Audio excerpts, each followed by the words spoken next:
ଝାରସୁଗୁଡ଼ାରେ କିଛି ବନ୍ଦର ପୁନରୁଦ୍ଧାର ହେଇପାରିଲା, ମରାମତି କରଲା। କିଛି ବନ୍ଦ ଗୁରା ରହିଗଲା। ସେ ଭିତରୁ ଚୌକିପଡ଼ା ବନ୍ଦଟା ଗୋଟେ ଅନ୍ୟ ଏ।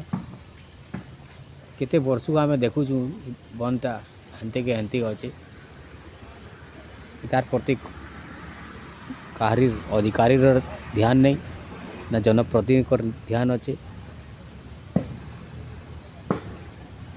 ବର୍ଷରୁ ଆଜି ଏନ୍ତା ଏଇ ବନ୍ଦଟା ଅବହେଳିତ ହେଇକରି ଜଳାଜୀର୍ଣ୍ଣ ହିସାବରେ ପଡ଼ିଛେ।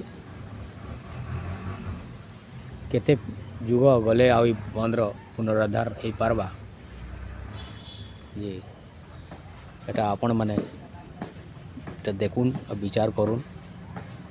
চৌকিপড়া বন্ধ অবস্থা এটা হয়।